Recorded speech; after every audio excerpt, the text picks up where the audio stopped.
This is my Rapier and Ice Gauntlet Battlemage build.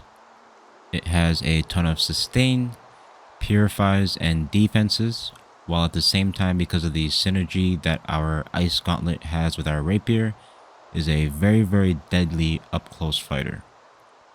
Similarly to my Rapier and Firestaff build, this has been a very long time in the works.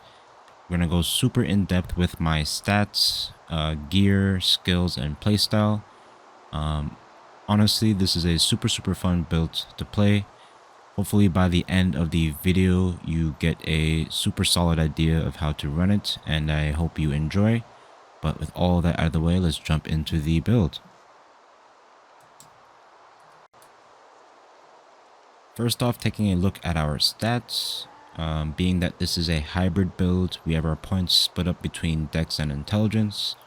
The reason why we have 200 into Int and only 150 into Dex is mainly because of the perks. You get a couple of boosts to your damage from Intelligence, but the really important one that we want is the plus 10 mana after a dodge at 200. Because this pretty much makes it to where we don't ever have to worry about our mana, and being at or close to full mana most of the time on this build is very important, which is something that I will go over later. But yeah, being that this is a Rapier focused build, I only have 200 points into Int, and this is kind of where I feel like you have enough damage to still be a threat with my Ice Gauntlet. And then the rest of the points offensively have gone into Dex. Similarly, the first couple of perks here give you just a couple of damage increases to your build. But the important one here is the dodges costing 10 less stamina, which is just going to make us that much more nimble and mobile, and will allow you to stay alive that much longer. Now, for Constitution, we are in a light armor build.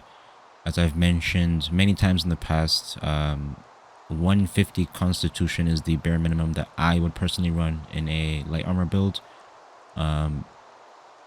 Yes, it is for the health, but mainly it's for the perk here, which is going to reduce the critical damage that you take by 10%, and it's something that we will stack with some other gear perks. But speaking of gear perks, let's take a look at our gear setup.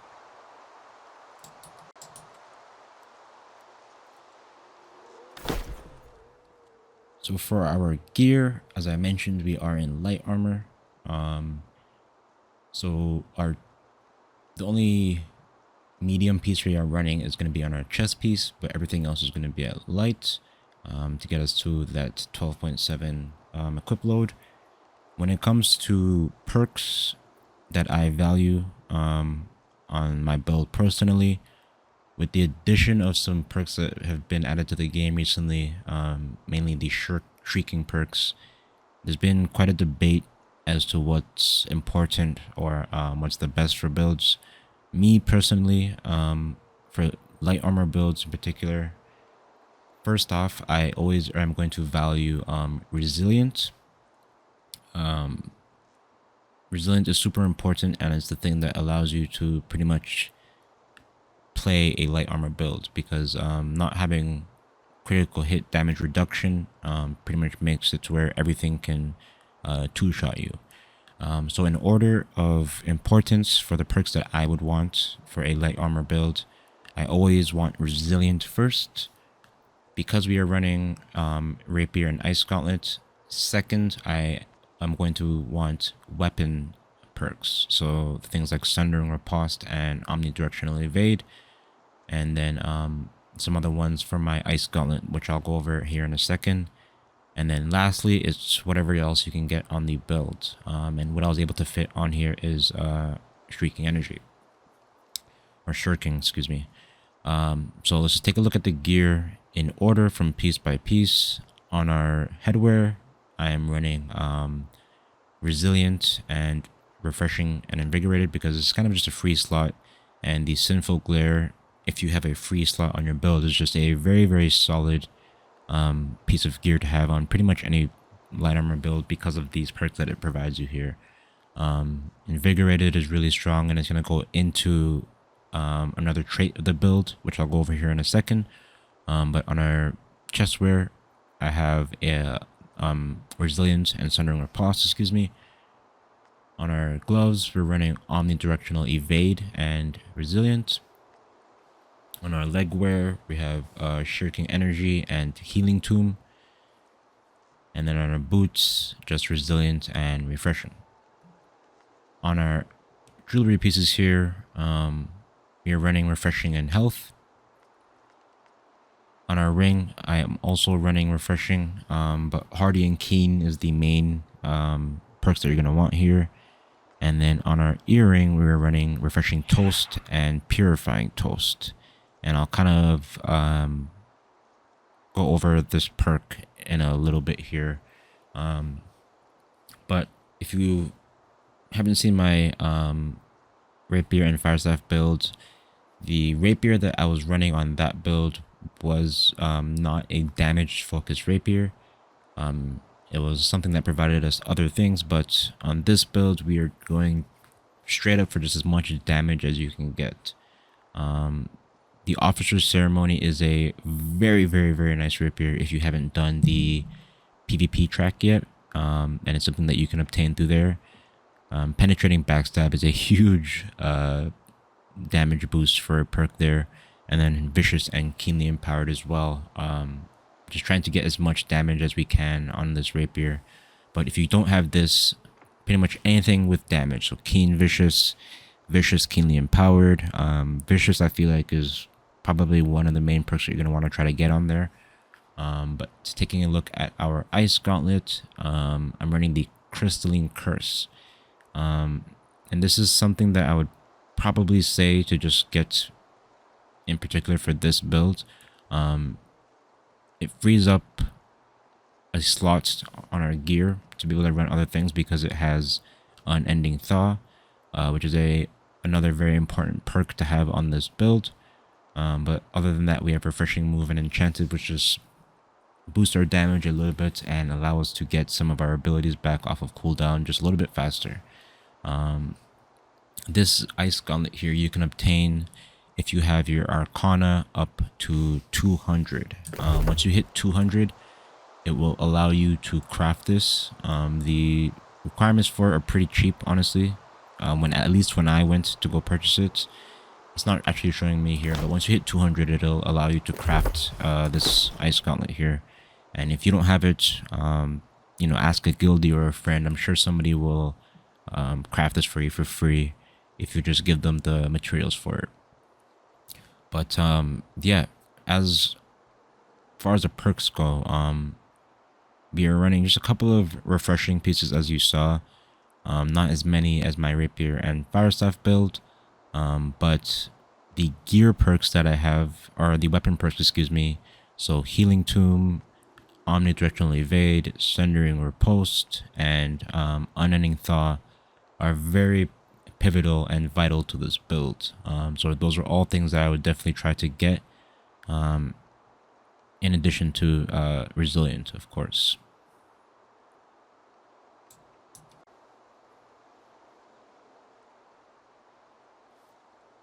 On top of that, similarly to my rapier and firestaff build, the way that I like to run my damage resistance is just having an even 10% in both physical and elemental. So the way that you achieve this is going to be based on the gems that you land in your jewelry. So I have 2 onyxes and a wilderness gem here. So in order to get 10% in both, I just needed to run all malachite to get up to 10%. As far as the gems for my weapons here,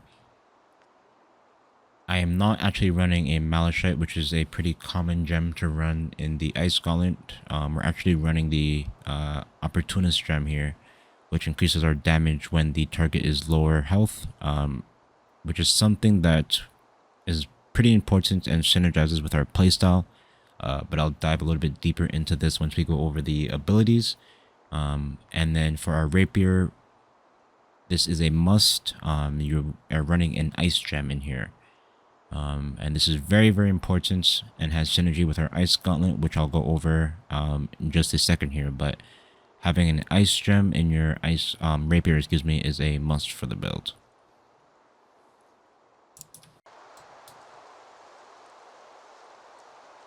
When it comes to the skills for the build, taking a look at the Rapier first, this is pretty much the setup that I'd run anytime that I'm running a Grace focused Rapier build. So it's pretty much the same as my Rapier and Firestaff build if you haven't seen that, but we have all three abilities on the Grace tree and all of the passives for them. And then we have Swiftness, Red Curtains here just to reduce cooldowns whenever we get crits. I really like Controlled Breathing with this new patch, which gives us 3 stamina anytime we land a hit with the Rapier. And then just to boost our damage a bit, we have On Guard, which gives us 10% more damage while they have greater than 50% health. And then Refreshing Strikes just to reduce our cooldowns just a little bit more. Now, taking a look at the Ice Gauntlet, there's a little bit more to dive into here. I'm going to kind of break this up into like an offensive and defensive portion just to explain all of the abilities. But we are using Ice Spike and Ice Storm here. Now, previously this was a Spike and Shower build, but with this patch I've changed Shower out for Storm. And both defensively and offensively, I feel like this is a very, very strong ability. But taking a look at the Ice Tempest portion of the tree first, the build, as I mentioned in the beginning of the video, we have a lot of synergy with our Ice Gauntlet and our Rapier, and where that pretty much starts from and kind of branches off from is the passive here, Ultimate Chill. Anytime you land an Ice Gauntlet ability, you apply Chill to the target, which increases your ice damage dealt by 25%. Now, at first glance, without really thinking about it too much, you would assume, yeah, whenever I land in one of my ice abilities, I can empower my other Ice Gauntlet abilities. But this doesn't specify Ice Gauntlet abilities. It just says ice damage. So that is the reason why we have an Ice Gem in our Rapier. So anytime you land any one of these abilities, you get a 3-second chill on the target, which opens up our burst window on our Rapier to get our damage in. And it's the reason why we aren't running the Malachite Gem in our Ice Gauntlet, because we aren't really spending a ton of time on our Ice Gauntlet. You want to be trying to get as much benefit out of this passive as you can. The second that you switch or you land an ice ability, you want to switch immediately to your Rapier and try to get in as much damage as you can within that 3 seconds. Now, going off of this, the way that we apply this, first off, we are using Ice Spikes. This is a very, very strong ability. It is a kind of mid-range ability, and it's where we like to play the build a lot, in that mid-range. If you haven't seen the ability or know how it works, it just sends out a trail of spikes, and at the end there you see it spawns a bigger spike. Now, the way this ability works is it has a couple of different traits or functionalities. It has a stagger, which is something that is pretty important. As you saw at the end of the path, it spawns the Mighty Spike, which does quite a bit more damage. The Mighty Spike we can kind of use as a form of an execute because of one of the perks here, Empowered Spikes. While their enemy is below 30%, the damage for our Mighty Spike only is increased by 30%. And that is the reason why I am running this Opportunist Gem in my Ice Gauntlet. It is to stack with that perk on our Ice Spike to make this function as a sort of ranged execute. And as you saw in the first clip, and you're going to see quite a bit in the PvP commentary once I get into it, this is quite a reliable execute, but also an initiation because, like I said, the build is really based around ultimate chill. So even if they're full health and you're not really trying to go for an execute, just landing any portion of this ability will apply that ultimate chill, which will then open up your burst window on your rapier. Now taking a look at the second ability here, Ice Storm, it is actually quite a powerful ability. It's quite a big AoE that does damage over time and applies a snare to opponents while they're in it, and the more opponents that are in it, it does more damage. But the really important thing about this ability and how we like to use it in our build is anytime that they're in this storm and being damaged by it, they have chill. So pretty much it's like an immediate swap to our rapier because as I mentioned, as I go ahead and fall off here, you immediately get that chill debuff, so you can immediately switch to your rapier and go ahead and get that that damage in, which is really cool and important. Not only does it apply the chill debuff, but like I said, anytime they're in it, you can be damaging and getting that buff off on your rapier. And this is a 3-second duration, but if they're in it, the chill is constantly being refreshed. So you really want to be trying to put the pressure in when you have this ability up.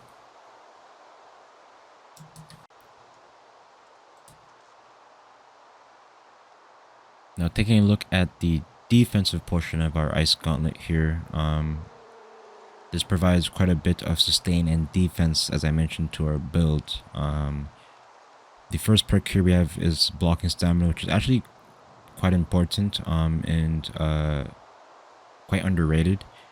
You can, as long as people aren't using skills or heavy attacks, you can actually block quite a bit of damage with the Ice Gauntlet.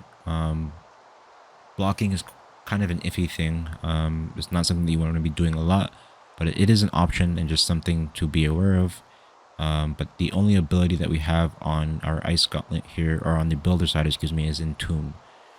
Now, Entomb has been nerfed and buffed and nerfed more a bunch over the duration of this game. And from where it used to be, it's definitely nowhere near as strong, but it's still one of the most powerful defensive abilities in the game, excuse me. And the reason for that is because, as you know, or probably know if you've been playing the game for any amount of time, it makes you invulnerable while you're in the actual Entomb itself. Now, the reason why I said it's not as strong as it used to be is because the health that the Entomb has been nerfed quite a bit, but it is still very strong because, as I mentioned, you can avoid quite a bit of burst damage by timing when you jump into this ability, because that moment that you actually jump into it, you aren't really taking damage to the Entomb, and if you can time it with abilities, as I mentioned, you can avoid quite a bit of burst. Now, secondarily about this ability, as I mentioned, we have quite a bit of purifies on this build.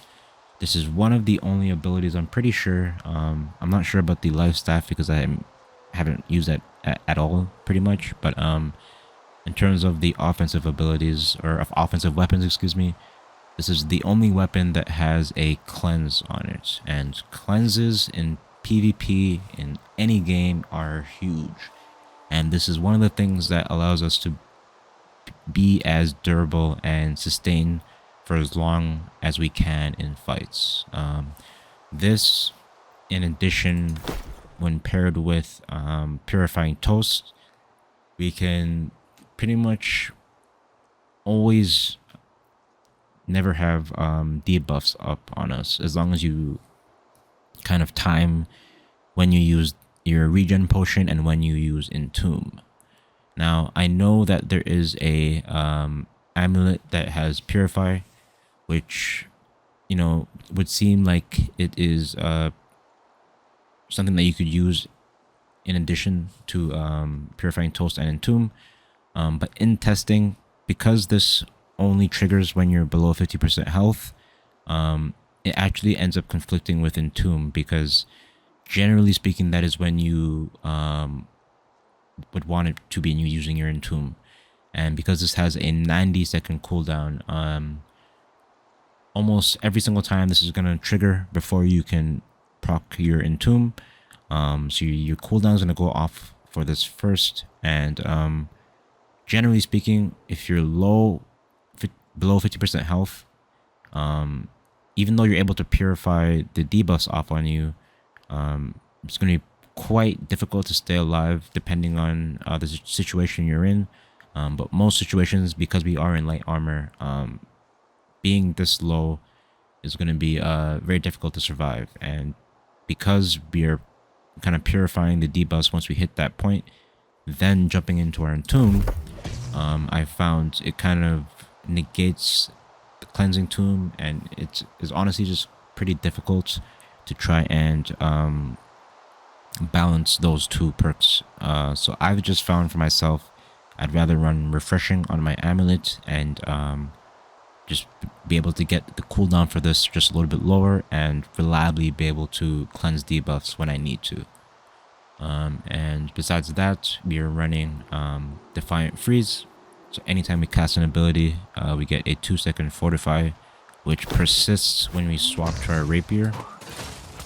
So as you can see there, we are on the Rapier bar and it does still persist. The reason why I don't go for Fortify on our amulet is because the Fortify increases how long your Fortifies last by 14%. Because it's a percentage, it is only going to be valuable when the base duration of your Fortify is, you know, longer, at least 5 seconds or more. Because this is a 2-second duration, it's only going to increase it by a fraction of a second. So I find that, again, just having refreshing on our amulet ends up being more value because we just get a longer cooldown on all of our abilities. But yeah, that is the skill portion. Let's jump into some PvP commentaries and take a look at the playstyle for the build. Now, taking a look at the build offensively and how to land combos and stuff like that, as I mentioned, the build is based around that ultimate chill passive.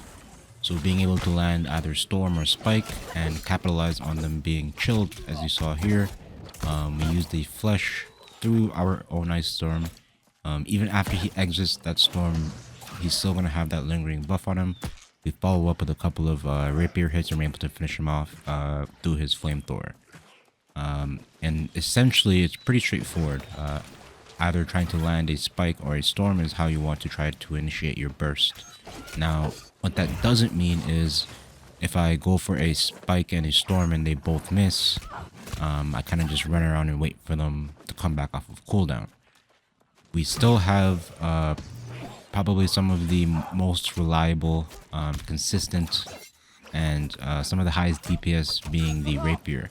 So don't be afraid to still play aggressive and go in for damage if you don't have your Storm or your Ice Spike up. But that is how you'll be able to increase your damage and go for some burst opportunities. Ideally, what you want to try to do is alternate both your Spike and your Storm so that you don't really find yourself in situations where you don't have them up. As long as you alternate between those two abilities, you can almost always have an option to apply chill and be able to get some pretty beefy DPS off on people. Practicing that at its core is what will really allow you to fully utilize the build and get the most out of it offensively. You can continually be aggressive with the threat of having one of those abilities up. Yeah, let's take a look at a fight here really quickly. You see we get weakened and poisoned and we have a rend. I go for a regen deep purify there, but unfortunately it applies randomly, so it takes off the weaken, and we are pretty low, so I go for an entomb to purify all of those debuffs off on us, and then we get pretty much reset right back to full health with our healing tomb and our potion. Right out of the entomb, we're able to stay aggressive. You see I throw out my storm there and hit him in a root for a bit, and we follow up with a spike to pretty much keep him on the back foot and trying to get some form of damage in while he's running.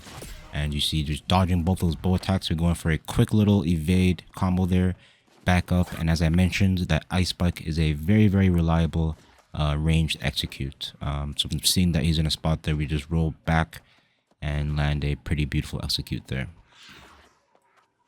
Now defensively, understanding how to survive on the build, as I mentioned, we have a ton of sustain, defenses, and cleanses, and trying to alternate those things in addition to our mobility is how you're going to try to stay alive. So trying to not use everything at once really is truly how you get the most out of this build.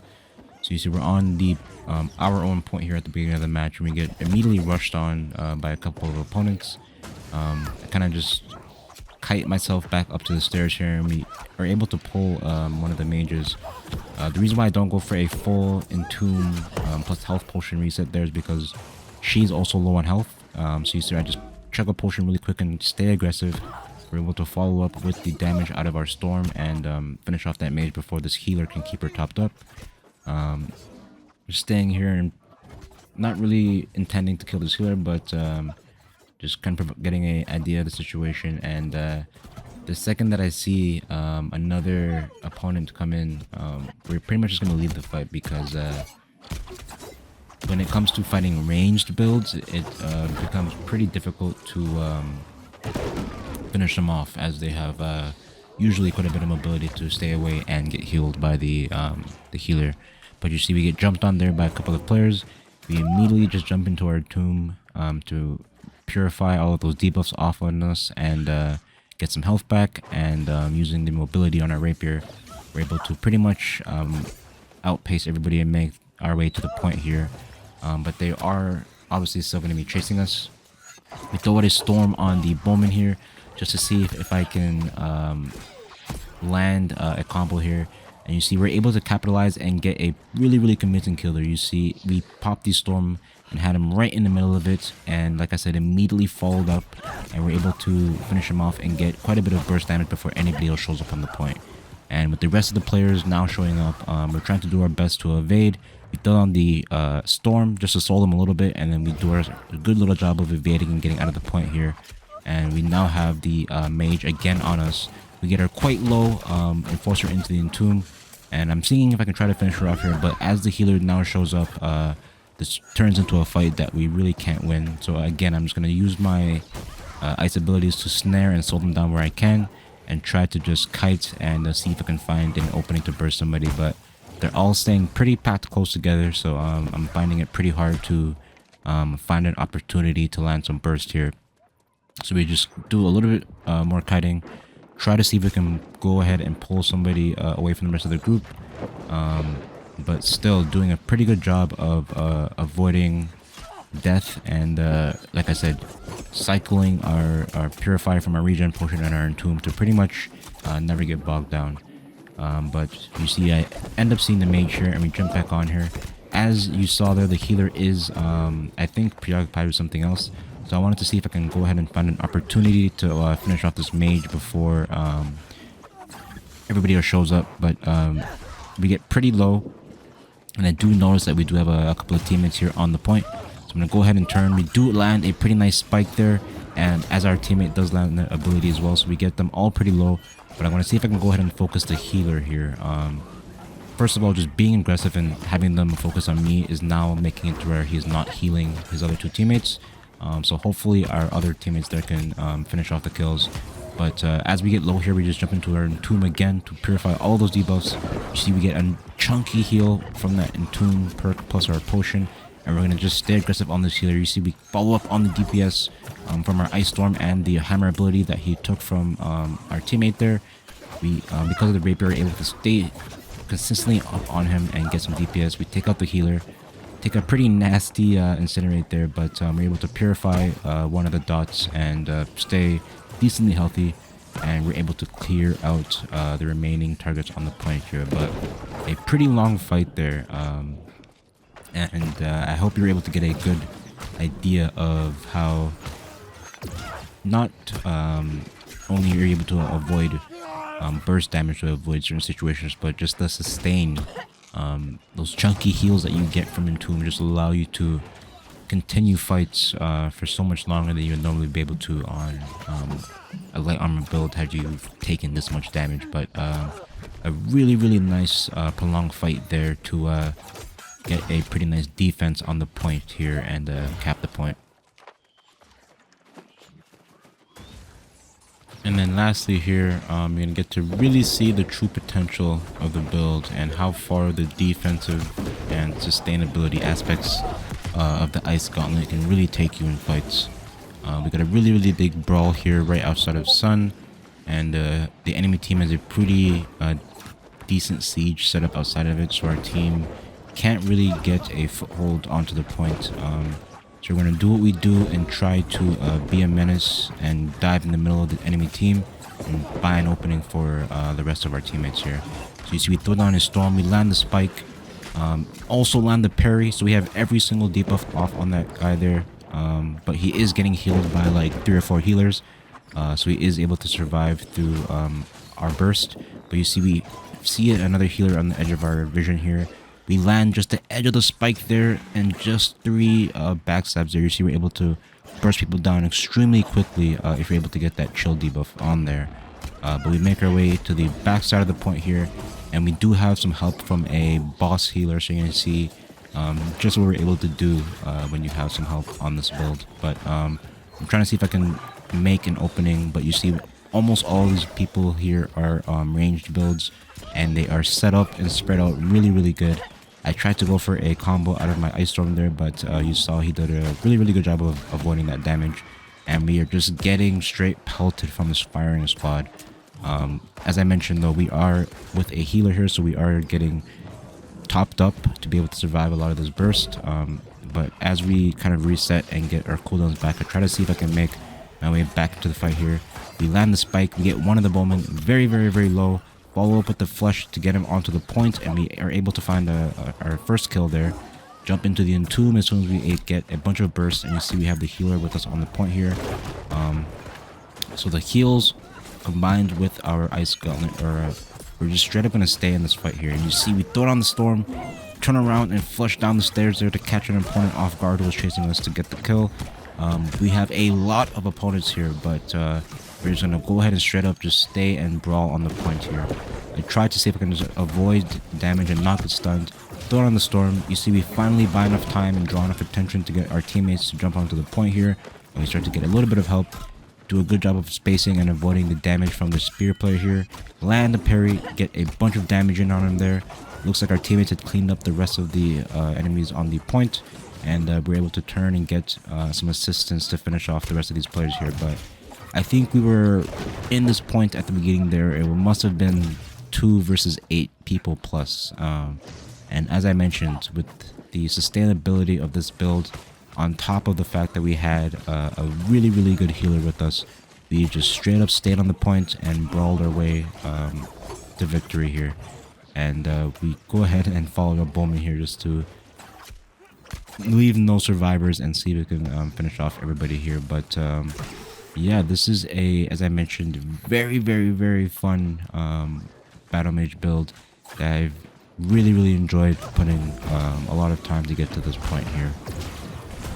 If you have any questions or have any thoughts about the build, please let me know down in the comments. I'm more than happy to answer questions about the build or just the game in general.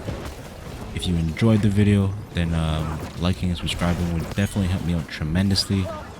But as always, thank you guys so much for watching. I hope you enjoyed and have a great day.